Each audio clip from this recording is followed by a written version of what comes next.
Hello everyone. Hope all of you are keeping well.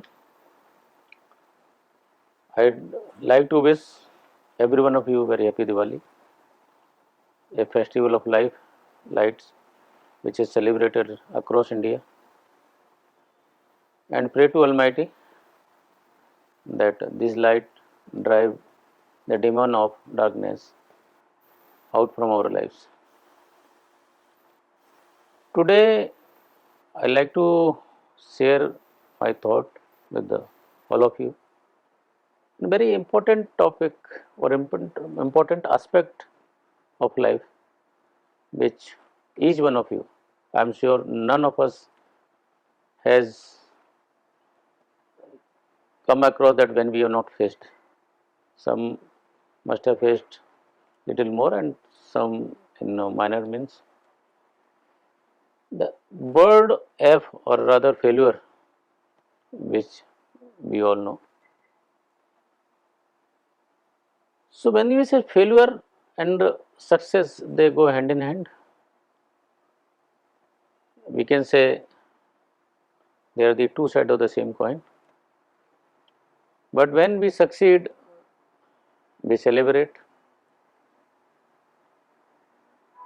But most of the time, failures don't force us to ponder, whereas we should be pondering, but made us to fail. So whenever failure happens or this event of failure is happening, how do we handle that? What relationship we develop with that? What meaning we give it to that? Because in Stoicism, it is not what happens to us. What is more important, what meaning we give it to it? How do we react and respond to it? How do we treat those events in life and what meaning we give it to it? Most of the time, the failure is taken in the sense of being worthless, being nothingless, being zero, being empty. But if we see other aspect of failure, the entire process when we try doing something or try attempting something big enough. When I say big enough, there is a term Jim Collins has used in one of these important work, Good to Great, the BHAG. When we say BHAG, big, hairy, audacious goals. So when we undertake BHAG types of goals, be sure that in one attempt we are not going to achieve most of the time. So what do we get out of it? So we move a step forward, a step up from our current capabilities. We stretch ourselves beyond our present position, and in turn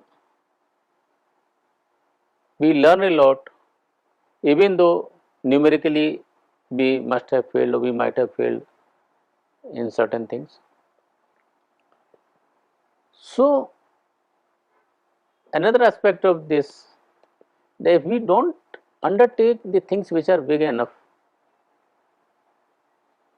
we will not fail. So does it mean that everything what we are doing is right? There are no shortcomings. It means we are not attempting the things or tasks which are big enough. For example, if we go and climb some smaller hill, you will not face much difficulty probably. But if we try to go to Mount Everest, chances are that even after a lot of the preparation, we might fail. So if we compare both these incidents, in one incident we may look that we have succeeded in attempting whatever we are doing. In second attempt or in second case it may look like we have failed. But it really is so. Because in first case we have not grown our capabilities. In second case we have grown our capabilities. So this is the aspect of the failure. In US, in a baseball game, if a person fails to take 70% of the shots, in other words, he is able to take right shot 30% of the time, that person finds place in Hall of Fame. So even not being successful 70% of the time, a person still finds a place in Hall of Fame. So that is that aspect of looking at the things. So I like to mention here one important name of German philosopher, Friedrich Nietzsche. He used to use the word living safely is dangerous. So what does it mean? Really living safely dangerous? What he really wanted to say, that if you are complacent, if you are living in your comfort zone, you are spoiling your life, because life starts at the end of your comfort zone. And when you are starting the things, when you are living at the edge, chances are there you might fail, but that failure is better than the success, that opportunity which you have not attempted, you have missed opportunities. You never know, you could have succeeded sometimes. In history, if we go, we may find very big failures. If we recall name of former US President Abraham Lincoln, we see that before he became President of US, three times he was miserable failure in businesses,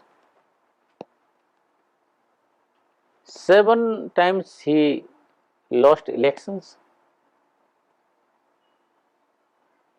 and even after when he became president,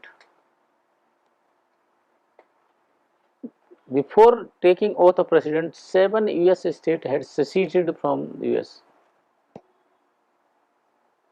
There were civil war between north and south, but his determined approach ensured that there was end to the inhuman practice of slavery which was taking place for these many years. They were around 150 years after independence, still slavery was being practiced as legal.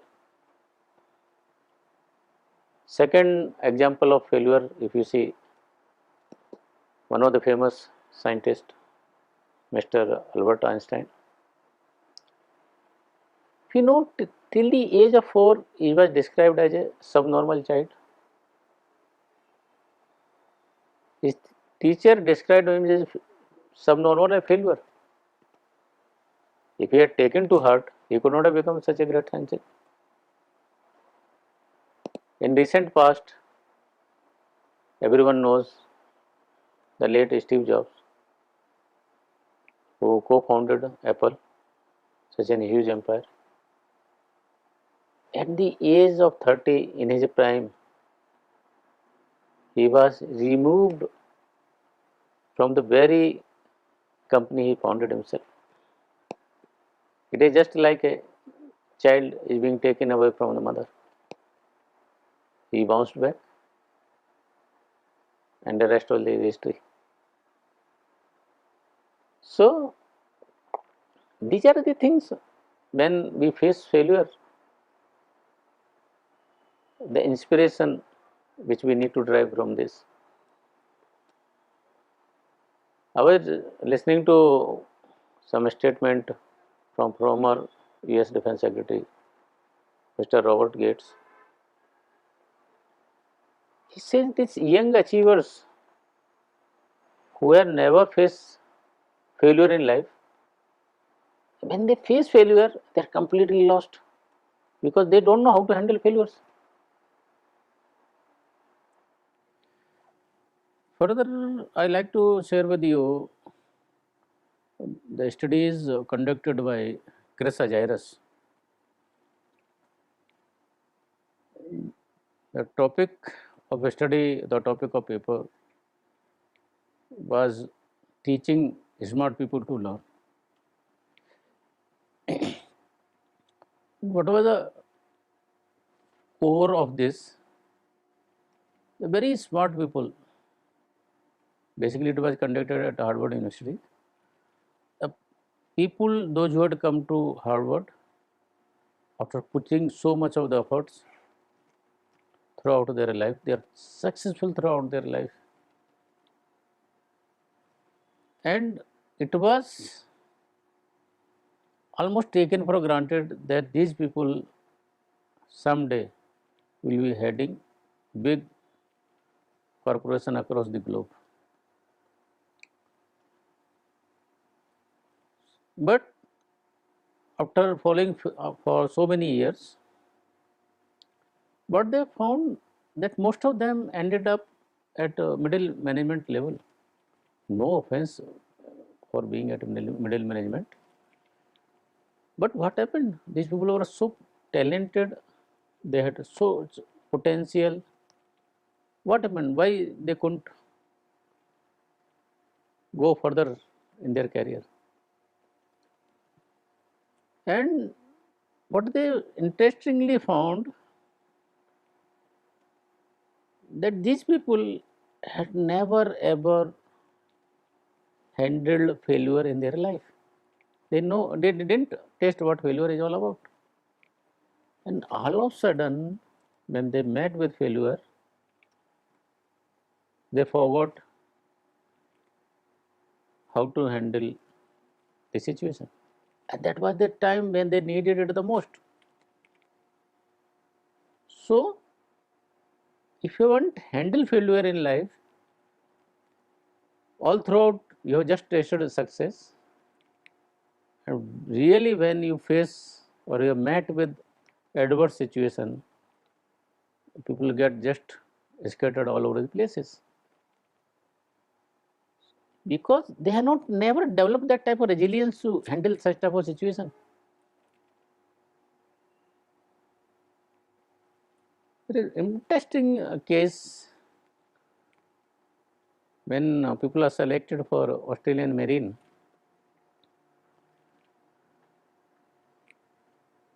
Interestingly, they never take a person who had never failed in his or her life because they know it very well. The person who has been successful throughout his life won't be able to face the challenges when situation comes to that level. Another interesting aspect Chris Agiris talks about in his studies, the concept of single loop learning and double loop learning. When we met with failure, when we are facing failures, what is the concept of single loop learning and double loop learning? When invasion of Iraq happened, there were many multiple and too many eye injuries happening to allied forces or US forces. So they developed new ways of treating eyes in the field conditions, a smart way of operating upon, and even better ways of transplanting the eyes so people don't lose their sight. So, one hand, there is a problem of eyes, they develop effective solutions for dealing with that, and they overcome it. So, a single loop learning concept takes place. And when they went further, they noticed that most of these people, they had been supplied with eyeglasses, protective glasses, protective wear which could protect their eyes. So why they were still not wearing those? And they found the glasses which were given were shabby, were unfit, were not fit to be worn. So people avoided putting it. So they developed state of art technologies and very fancy eye protecting glasses, and people started using it. So eye injuries came down drastically in these cases. So there was a problem of eye injuries, the effective ways of tackling eye injuries, but root cause of it. That is the concept of double loop learning, Chris Ajaris talks in his studies. So what it effectively says, if we really get into double loop learning, when we are failing the things, we must know why we are failing. If we don't analyze, we don't get into root cause, we'll continue failing without knowing why we are failing. And that is the worst thing to happen to anyone in life, that if you are succeeding or failing without knowing why you are succeeding without failing. You must know the reasons for failure, you must know the reasons for success. So that is the concept of double loop learning I wanted to just share with you all. And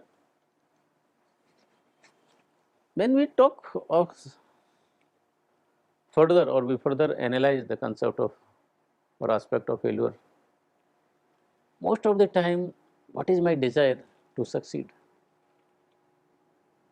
or how much fear I got in my life to fail. If my desire to succeed is greater than my fear of failure, succeeding, certainly for sure, the chances of getting succeeded are much more. And most of the time, when we get into the things, we analyze why most of the people fail. They don't have talent, or is there anything else? Most of the time, we find that people don't have patience to persist long enough. So consistently persistent, that must be the approach. How much extra mile we are willing to go when we are failing, when we are meeting with the tough situations. Are we willing to take one extra step? In US history, Coach Wooden, very famous coach, less of course, more of a mentor. If we see, when he started his career, or 16 long years, there were no wins, no titles. So do we say,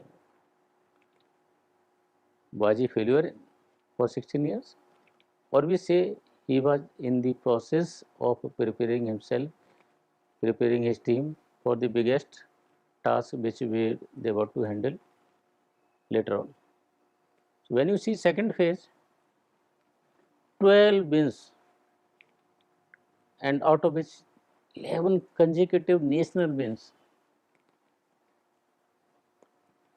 So when you see things in isolation, you may say they are a failure, but if you see in holistic, you find other way around. It gives you different picture of the things altogether. So persistent long enough to succeed, have that grit, have desire, have perseverance, and you will succeed. Most of the time, people take example of Thomas Alva Edison. He just used the famous quotation, I didn't fail 1,000 times, I just found the ways of doing things in a better way. Second, when we are in the process of something. Even the process teaches us many things. The famous author of Rich Dad Poor Dad, Mr. Robert Kiyosaki, he says, and I quote, that sometimes you win and sometimes you learn. So what he wants to say? If we have succeeded, we have won. If we have not succeeded, we have learned. So that is the aspect, another aspect of the failure. Another thing which really restrict our approach in life, that we are so much bound our by past, we carry baggage of past, that I haven't even able to succeed in the past, so I want to able to succeed in the future. That is biggest thing we carry forward. Your past, our past is not equivalent to our future. If we are trying to correct, we are willing to correct our approach, our future will be much better than what was our past. I like to quote one quote from Mr. Tony Robinson. He says, most of the time which prevents us from achieving success is the story which we keep telling ourselves that I can't do it. And that is the story we keep repeating to ourselves. In fact, we are so much engrossed in it that we forget which direction to move forward. So never carry the burden of past which compromises your bright future. So with this, I like to take your leave, but reminding you all, till the time I don't quit, I don't fail. Quitting is a guarantee of failure. Till the time we are in process of sincerely, dedicatedly, honestly putting our efforts in a direction, the failure will not remain failure. And still, if still we meet with a situation, me and you will be better person than before. Like to end with one शायरी, गिरते हैं सहसवार ही मैदान जंग में, तिफल वो क्या करें जो घुटनों के बल चले. Succinctly it means those who try, they fail. Those who don't try will not fail. With this, I'll take your leave. We'll meet you next time. Till then, take care. Thank you. Jai Hind.